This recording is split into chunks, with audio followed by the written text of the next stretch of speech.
Huwag mong ititigil ang 7 bagay na to kahit kailan, kahit anong edad ka pa. Una, huwag tumigil sa pangarap.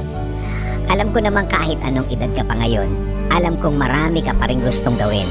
Huwag titigil, tuparin ng paunti-unti.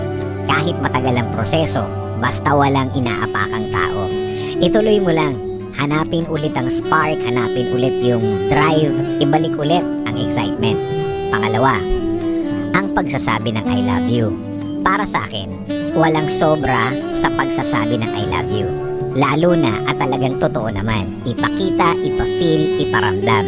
Kailangan alam ng mga taong mahal mo na mahal mo sila. Importante pa rin ang mga salitang ganito sa araw-araw na dumadaan. Natutulungan sila ng gesture na ito dahil alam nila sa isip at puso nila na may taong nagmamahal sa kanila.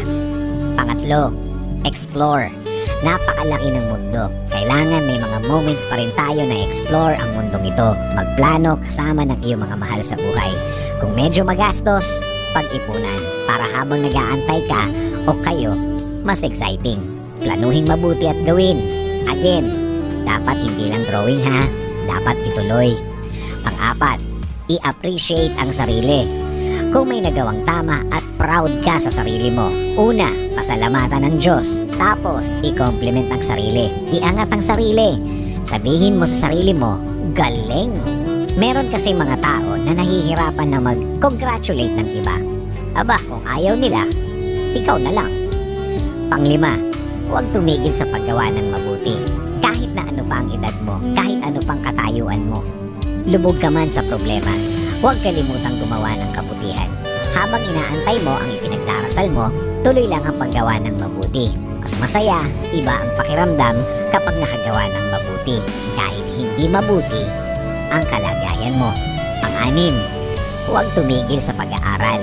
Sa panahon ngayon, hindi lang sa school pwede ka matuto. Kahit online, kahit pa sa mga taong nasa paligid mo, meron at meron sila na nasa kanila na gusto mong matutunan. In short, huwag tumigil sa pag-aaral. O kaya, huwag papayag na lilipas ang isang panahon na wala kang natuklasan bago at pag-aaralan mo. Pang-pito, faith in God. Ito ang hindi dapat mawala sa'yo. Ewan ko na lang kung saan kakakapit sa ganitong kagulong mundo. Kung hindi sa kabaitan o yung kanyang mapagbigay ng blessing sa ating buhay. Maniwala sa Diyos. Kumapit sa kanyang mga plano, sa kanyang grasya. Lalo na sa mga problemang dumarating. Lalo na sa ating panahon na ganito. Lalo na sa mga taong lubog sa problema. Kahit na anong edad ka pa, ang buhay naman talaga ay puno ng problema. Hindi mawawala yan. Pero kung may Diyos kang pinaniniwalaan na kayang baguhin ang lahat, you can never go wrong. Sabi nga sa Deuteronomy 6:5, at iyong iibigin ng Panginoon mong Diyos ng iyong buong puso at ng iyong buong kaluluwa at ng iyong buong lakas. 6 na bagay na dapat tandaan para makuha ang gusto sa buhay. Una, maging malinaw kung ano ang gusto mo. Kapag tinanong mo ang isang tao kung ano ang gusto niyang mangyari sa future, madalas ang sagot, gusto ko lang maging okay. maging malinaw sa gusto. Mas maganda kung ililista at gawing inspirasyon ang gagawing listahan. At syempre, ipagdasal sa Diyos ang listahan. Pangalawa, maging realistic. Hindi ka naman siguro nag-wish ng eroplano o kaya mansyon sa Amerika. Mas makatutulong ang ibigay sa sarili na gawing target ay totoong kaya mong gawin at maging totoo para mas malinaw ang mga gagawin mo. Sa paraang ito, mas mababudget mo ng tama ang panahon o ang time mo. Pangatlo, mag-isip ng advance. Dito mo mapapakinabangan yung pag-iisip ng advance. Meaning, identify mo na ang mga magiging problema. Gawan mo na agad ng solusyon. Pwede mo nang ma-anticipate yan dahil alam mo na ang mga magiging problema na yan. Pang-apat, gumawa ng roadmap. Bakit hindi? Kaya mong gawin ito. Mas malinaw na drawing ito ng mga gusto mo. Mas strategic ika nga. Mas linawan ang mga bagay na ito. Para mas maayos sa isip mo. Para sa mas maayos na gawin ang pangarap mo. Panglima, i-monitor ang progress. I-monitor meaning alamin na kung nasaan ka na sa pangarap mo. Malapit ka na ba? Malayo pa. At least may nangyayari. Alam mong malayo pa pero may progress na nagaganap. Pang-anim, i-share sa isang tao na may care. Effective ito dahil siya ang sasaway sa'yo kung may mga bagay kang ginagawa na hindi nakakatulong sa'yo. Bigyan siya ng authority na sitahin ka. Maaaring asawa mo, best friend mo, kapatid, o magulang mo. Sa paggawa ng iyong plano, sabayan ito ng pagdarasal sa Diyos na ilagay niya sa buhay mo ang mga tamang tao at tamang opportunity.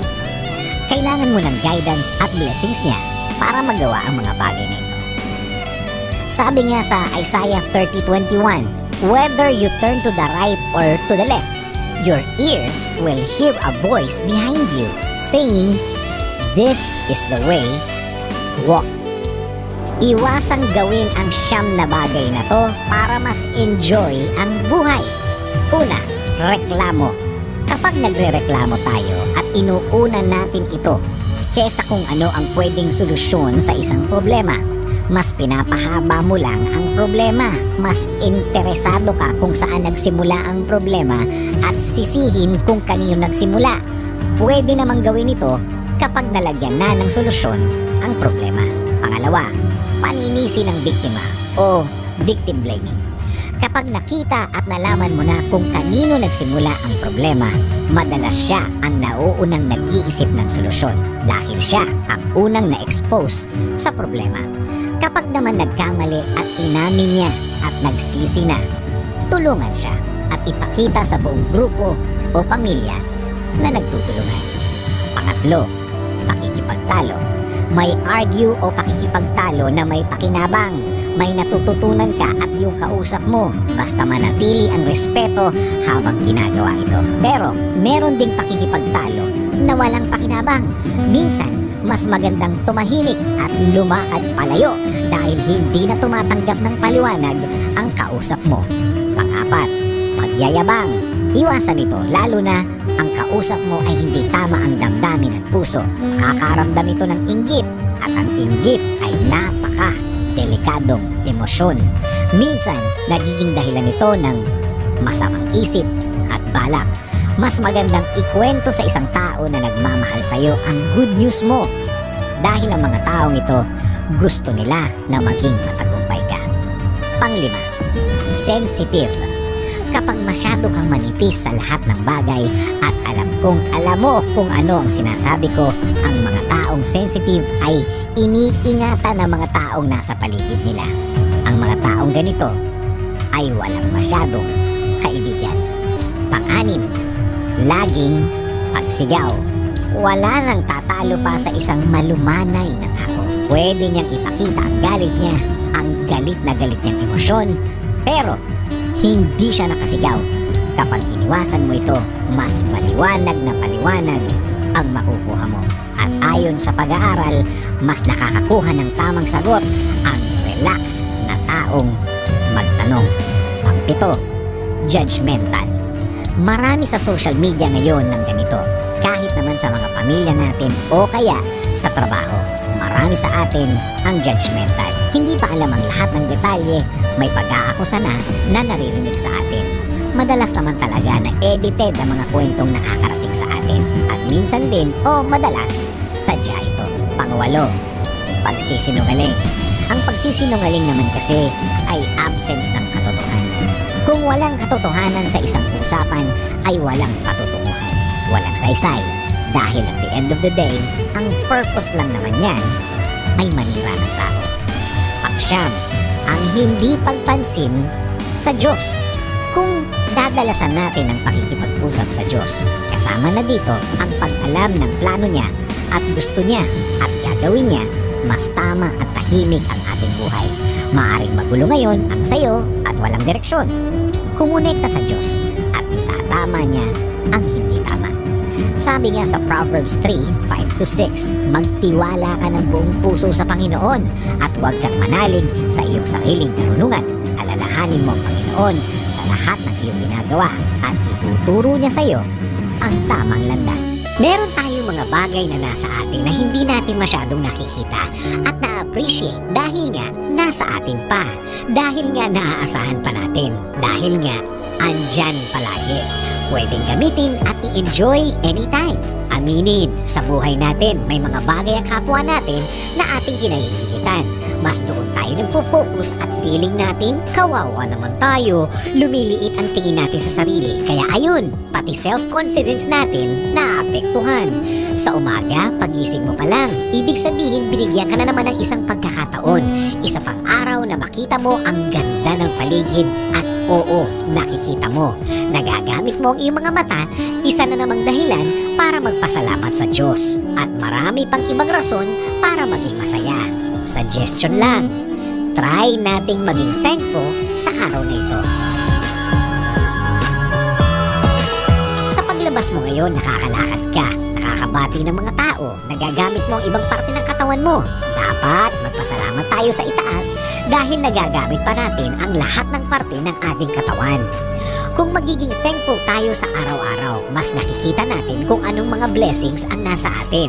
Mas na-appreciate natin, mas na-magnify natin, mas nagpapasalamat tayo dahil nasa atin ang mga bagay na ito. Kung magpo-focus lang tayo kung anong meron tayo, mas nag-iisip tayo kung paano ito may enrich. Tulad na lang ng mga talent at galing mo. Tama, hindi tayo pare-parehas. Bawat isa ay unique. Bawat isa ay may kanya-kanyang galing, kanya-kanyang husay. Alam mo ba na ang bawat isa ay pinagplanuhan ng Diyos? Bawat isa kilala ng Diyos. Since nakilala ka niya, mas alam niya kung ano ang kailangan mo sa buhay, kung ano ang tunay na magpapasaya sa'yo. At ang pamamaraan niya ay kanya-kanya rin.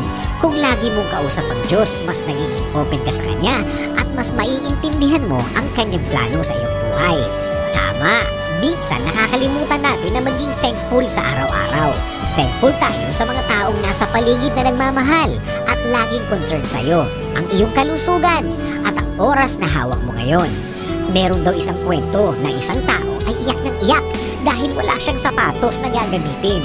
Pero tumigil ang kanyang pag-iyak nung nakakita siya ng taong walang binti sa lahat ng mga nasa gitna o pinagdaanan ng problema o hirap sa buhay. Kung wala ang ating mga nararanasan o naranasan, hindi tayo magiging matibay at magiging malakas at matalino sa buhay na siya nating ipapasa sa ating mga mahal sa buhay. Hindi ko sinasabing magpasalamat ka at nahirapan ka. Ang sinasabi ko lang ay dapat thankful tayo dahil may isang Diyos na nagbibigay ng solusyon at suporta sa atin tuwing tayo ay nasa gitna ng problema. Sabi nga sa Colossians 2:7, let your roots grow down into Him and let your lives be built on Him. Then your faith will grow strong in the truth you were taught and you will overflow with thankfulness.